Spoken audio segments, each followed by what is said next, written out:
tazila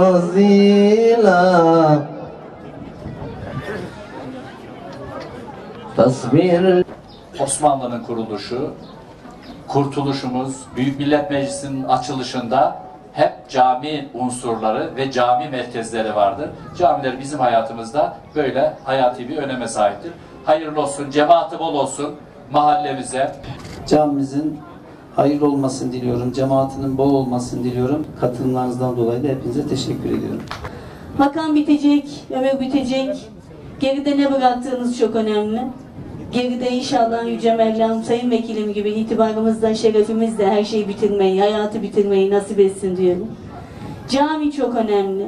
Hem İslam'ın 5 şartı olan namazı eda etmemize, hem birlikte olmamıza, zenginiyle, fakiriyle Allah'a kul olmamıza bize vesile olan bu mekanlar. Ezanlar ki şehadetleri dinin temeli, ebedi yurdumun benim üstünde inlemeli diyorum. Yine emeği geçen herkese teşekkür ediyor. Hepinizi sevgi ve saygıyla selamlıyor. Allah'ın selamıyla selamlıyorum. Sağ olun, var olun. Buralar eğitim yuvası. Çocuklarımız, gençlerimiz, hanımefendiler buradan istifade edecekler. İnşallah yüzyıllarca burada Müslümanların bir mührü gibi bu camide burada bulunacak.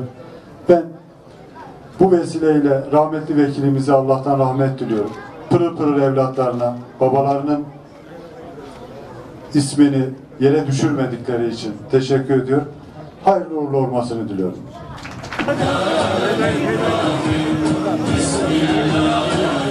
Evet, burada kesmeden önce Şahin Bey müftümüze veriyorum mikrofonu. Haftaya da inşallah Ünaldı mahallemizde Ulucanlar Camisi'nin açılışı var. Şimdiden davet ediyoruz. Buyurun hocam. Amin. Euzubillahimineşşeytanirracim. Bismillahirrahmanirrahim. Elhamdülillahi Rabbil alemin ve salatu ve selamu ala Resulina Muhammedin sallallahu aleyhi ve sellem. Ya Rabbi, Ramazan'ın şu mübarek gününde, Cuma gününde dualarımızla Ya Rabbi açılışını yapmak üzere olduğumuz Abdülkadir Yüksel Camimizi hayırlı, bereketli eyle. Mavi kentimize, Şahin Bey'imize, Gazi şehrimiz, Antep'imize, memleketimize hayırlı eyle. Cemaatini bol eyle. Çoluk, çocuk, genç, yaşlı, ihtiyar hep birlikte bu mahallemizin, şehrimizin kalbi olan camide buluşmayı nasip eyle Ya Rabbi.